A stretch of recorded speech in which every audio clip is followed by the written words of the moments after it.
연구원의 다영 쌤이요. 여러분은 누군가와 다툰 적이 있나요? 쌤도 어릴 때 친구와 다툰 적이 많았었는데 지금 생각해보니 말 때문에 서로가 상대방을 오해해서 벌어진 일이 많았던 것 같아요. 여러분도 이런 경험 한 번쯤은 해봤죠? 그런데 그거 아세요? 이런 일은 어른들에게도 자주 있어요. 도대체 왜 이런 일이 생기는 걸까요? 그럼 지금부터 함께 알아봐요. Let's start!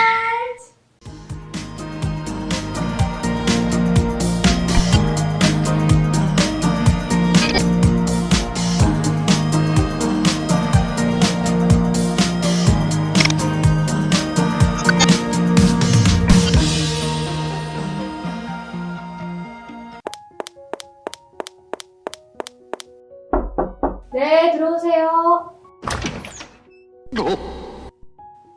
누구? 의사 가운을 입은 걸 보니 의사 같은데 누구시죠? 처음 뵙겠습니다.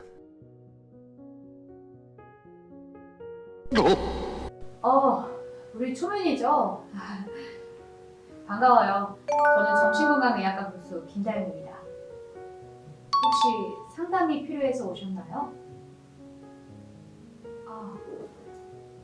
마침 진료 시간까지 시간이 좀 있네요. 자, 이쪽에 앉으세요.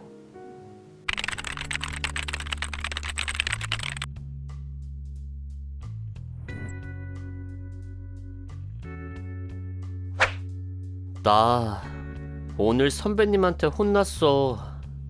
에휴, 나보고 눈치 좀 그만 보래. 진짜? 이런 거지 같은 씨. 나는 왜 성격이 그렇게 까칠하냐고 묻더라. 나는 감정이 없냐는 말을 들었어. 나는 의사가 된 게 엄청 신기하다고 하더라. 얘기를 좀 더 들어봐야겠지만 제가 볼 땐 친구들에게는 상황에 대한 대처 방식, 즉 의사소통 능력이 조금 부족한 것 같네요. 혹시 괜찮다면 어제 친구들과 했던 말을 좀 더 자세히 들려줄 수 있을까요? 그 대화에서 친구들이 했던 말을 들어본다면 내가 더 많은 도움을 줄 수 있을 것 같아요.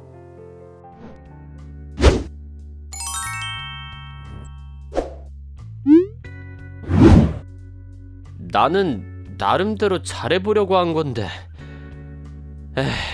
선배님이 지시하시거나 말씀하실 때면 난 내 생각과 다르더라도 항상 네, 그렇게 하겠습니다.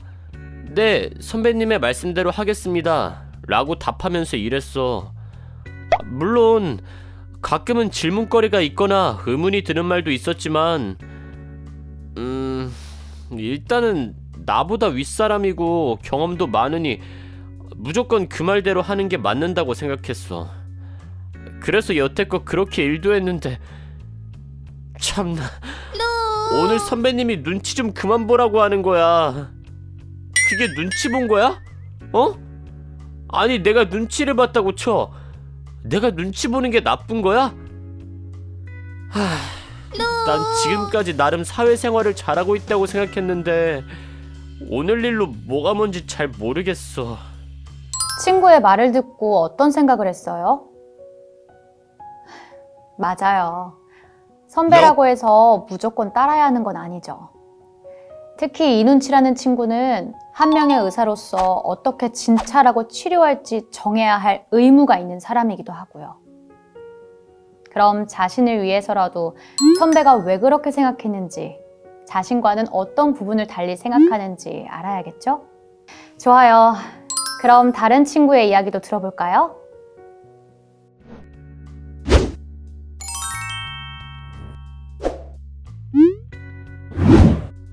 아니 실습생도 아니고 참나 씨.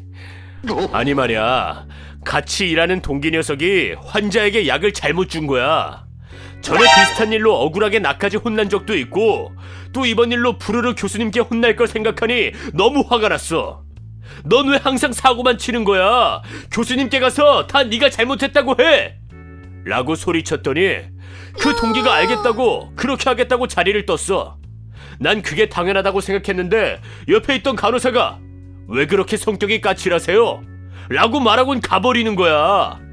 본인이 잘못했으니 본인이 책임지는 게 당연한 거 아니야? 왜 내가 그런 말을 들어야 하는지 도무지 모르겠어. 앞서 말한 친구와는 정반대네. 이 친구는 눈치군과 비교해서 얘기해볼까요? 눈치군은 타인을 너무 배려해서 자기 주장을 할 수 없었다면 박비난이라는 친구는 자신의 생각과 감정을 명확히 표현하고 있어요. 교수님 말씀은 화를 내는 것이 좋은 방법이라는 건가요? 물론 화를 낸 건 옳지 않은 행동이 맞아요. 아마 박비난군은 평소에도 화를 먼저 내는 타입일 거예요. 특히나 오해와 안 좋은 인상을 줄 수 있으니까 말투와 태도를 바꾸는 것이 좋답니다. 그럼 다른 친구에 대한 이야기도 들어볼까요?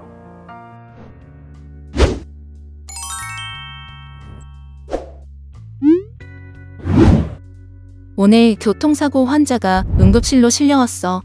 급한 대로 우선 응급치료를 하고 수술실로 옮기고 있는데 환자와 동승자로 보이는 분이 슬퍼하면서 내 옷을 잡더니 살 수 있나요? 라고 묻는 거야. 그래서 그분께 사고 당시 환자분께 응급조치했나요? 라고 물었어. 그런데 안 했다고 하는 거야. 그래서 아쉽네요. 했다면 살 수 있는 확률이 조금은 더 높아졌을 텐데 라고 말했어. 이건 의사로서 환자를 보고 내가 내린 객관적인 의학적 소견이었어. 그런데 이를 뒤에서 지켜보고 있던 응급실 실장님께서 나를 따로 부르시더니 다짜고짜 화를 내며 초희성 씨는 감정도 없으니까? 라고 말씀하시는 거야. 의사로서 내 소견을 보호자에게 사실대로 말하는 건 당연한 거 아니야? 아무리 생각해도 왜 실장님이 그런 말씀을 하셨는지 도무지 이해가 안 돼. 의사라는 직업은 단순히 환자만 치료하는 직업이 절대 아니에요. 그렇기 때문에 그 당시 보호자에게 그대로 전달하는 건 마음의 상처가 될 말이기에 생각이 짧았다고 말할 수밖에 없네요.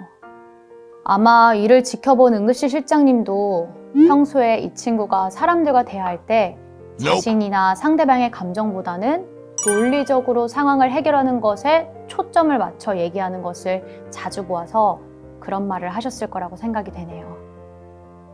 친구들 이야기가 점점 재밌어지네요. 그럼 마지막 친구에 대한 이야기도 들어볼까요?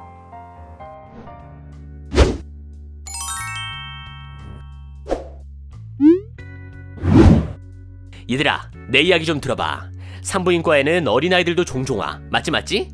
그 작은 소나며 아장아장 걷는 모습이 얼마나 예쁜지 몰라. 아, 내일은 또 어떤 귀여운 아기가 오려나. 아, 이 이야기가 아니었지? 맞아. 오늘은 유독 날 잘 따르는 꼬마 손님이 왔지 뭐야. 아, 이럴 때 보면 난 산부인과가 아니라 소아과에 갔어야 했어. 너희들도 그렇게 생각하지? 그렇지. 맞아. 암튼 말이야.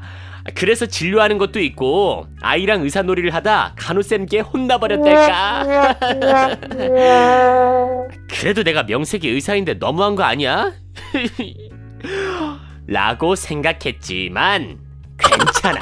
난 쿨하니까. 어쨌든 그 산모는 잘 진료했고 같이 온 아이도 좋아하면서 갔어. 그런데 글쎄 아까 그 간호쌤이 선생님은 의사가 되신 게 신기하네요 하더라. 어때? 대박이지? 내용 파악하는 것도 힘들었을 텐데 그날의 대화를 잘 기억하고 있네요.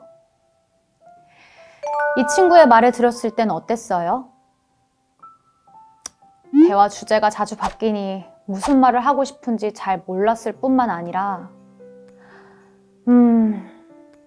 지금 본인의 행동이 심각하다고 생각조차 안 하고 있죠. 솔직히 말해 이 친구의 의사소통 능력은 다른 친구들에 비해서 가장 안 좋아요. 이대로 두면 사회생활뿐 아니라 대인관계를 망치는 원인이 될 수 있으니 빠른 시일 내에 의사소통 방법을 고쳐야 해요. 친구들에 대한 이야기를 하기 전에 질문을 하나 할게요. 사람이 어떤 이유로 싸우거나 갈등이 생긴다고 생각해요? 그래, 맞아요. 같은 말이라도 어투, 억양, 단어 선택, 소리 크기 등에 따라서 의미가 달라질 수 있어요. 거기에 올바른 의사소통을 위해서는 3가지를 생각해야 합니다. 어렵지 않아요. 그저 상대와 대화할 때 자신, 타인, 상황을 고려하는 거죠. 어때요? 생각보다 쉽죠? 느낌은 오는데 이를 친구들한테 어떻게 설명해야 할지 잘 모르겠다는 얼굴이네요. 너무 걱정하지 마요. 지금부터 내가 해줄 조언을 듣고 잘 전달해 주기만 하면 되니까요.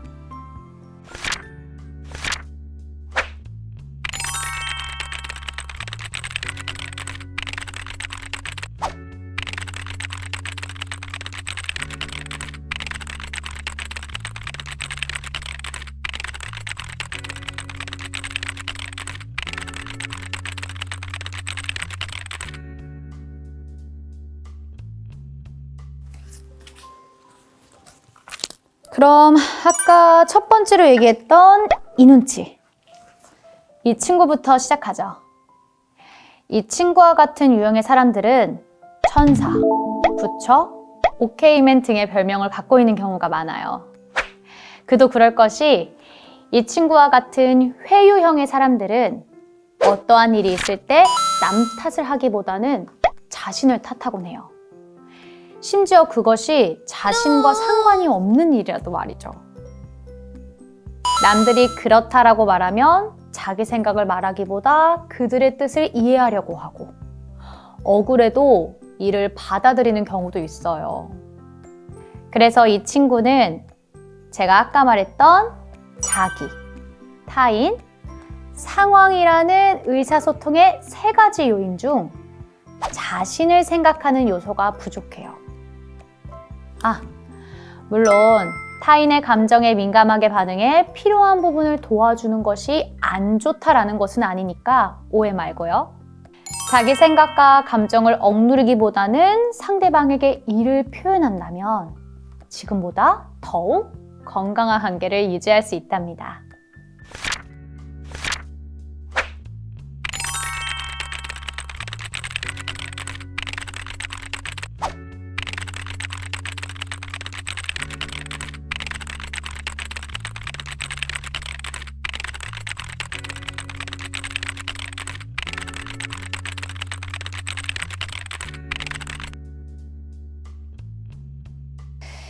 다음은 그래, 비난이.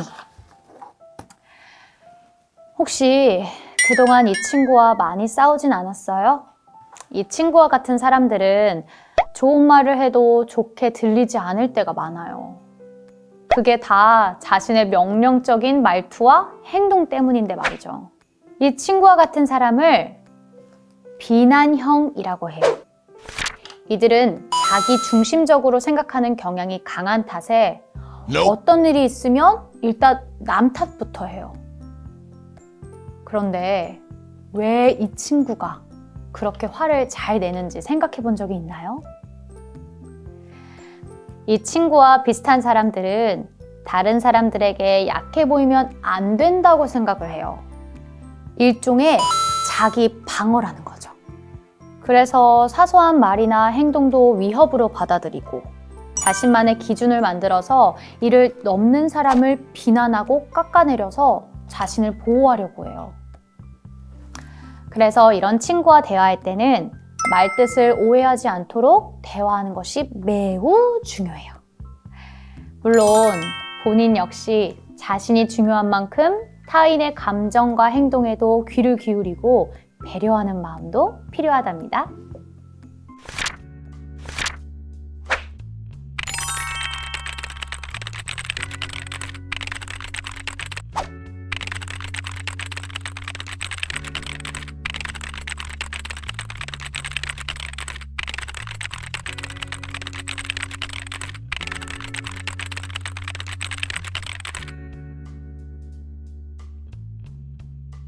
그럼 이번에는 이성애에 대해서 얘기해 볼까요? 아마 이 친구의 별명은 안드로이드나 차도녀일 것 같은데 맞나요? 이 친구와 같은 초이 성향의 친구들은 어떠한 상황에서도 감정에 따라서 행동하기보다는 상황을 객관적으로 파악해서 가장 효율적이고 합리적인 방법을 찾고자 해요. 그렇기 때문에 냉정하다, 기계 같다라는 말을 많이 듣지만 기본적으로 이러한 친구들은 자신과 타인을 과소평가하고 상황만을 중요하게 생각해요. 그래요. 3가지 요인 중에서 상황만 중요시한답니다. 그렇기 때문에 자신의 말에 근거가 될 자료를 찾다 보니 전문 용어를 접하게 되며 자연스럽게 대화에서도 어려운 말이나 단어를 많이 섞어 말하곤 해요. 그래서 이런 친구는 일할 때는 완벽할 수는 있으나 사람과의 관계는 다소 서툰 면이 있죠. 그러니 대화를 할 땐 논리적으로 말하기 전에 이를 듣게 될 상대의 감정을 생각하며 대화한다면 더욱 좋은 대인관계를 얻을 수 있답니다.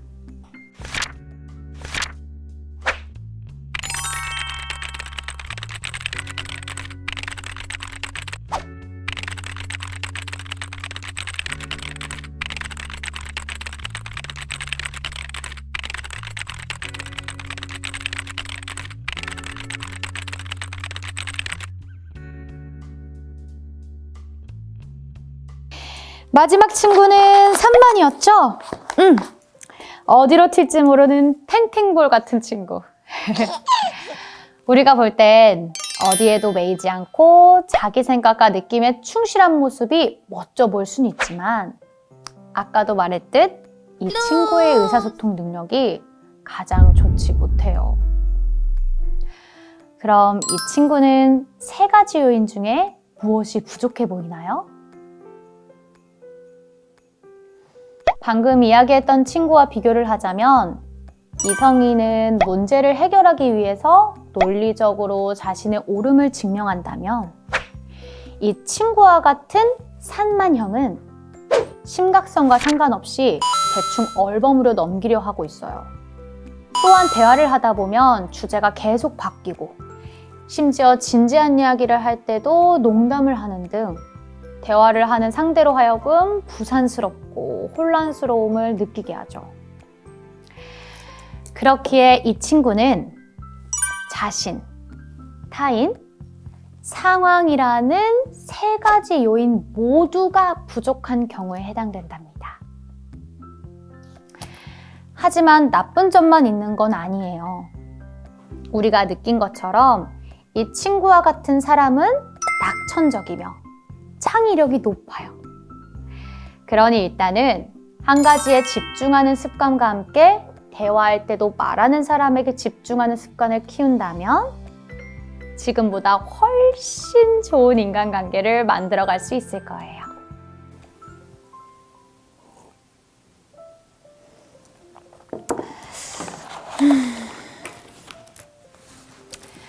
어때요?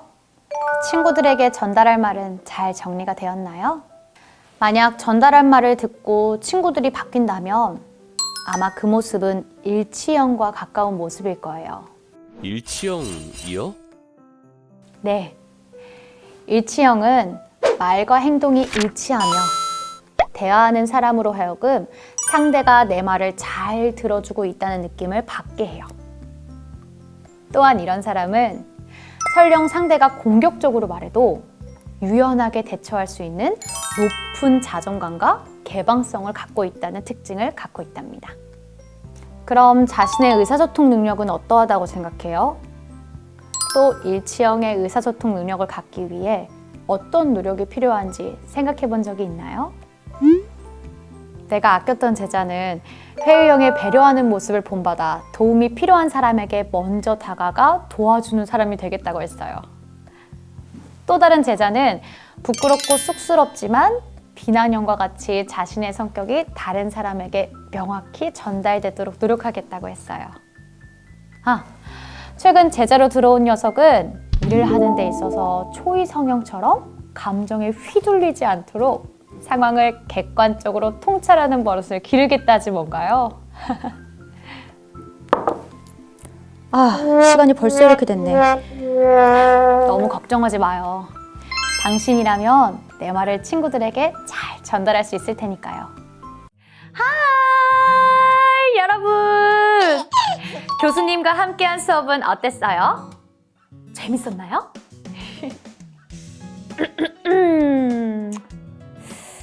교수님의 말을 친구들한테 잘 전달한 여러분에게 교수님이 특별히 의사소통의 꿀팁을 알려주라고 하셨답니다. 궁금한가요? 궁금해요? 그럼 다른 사람한테는 비밀. 알죠? 사실 의사소통에는 언어보다 더 중요한 게 있거든요. 비, 언, 어. 비언어. 혹시 들어봤나요? Nope. 이건 뭘까요? 맞아요. 행동, 제스처. 우리가 말이 통하지 않는 외국인과도 행동, 제스처로 의미를 주고받을 수 있죠? 이렇듯 평상시 다른 사람과 대화할 때 제스처를 적절히 섞는다면 더 정확한 의사소통이 가능하다는 사실 잊지 마세요. 그럼 이상으로 슬기로운 의사소통 유형에 대한 수업을 마치겠습니다. 다음 시간에 또 만나요. 안녕!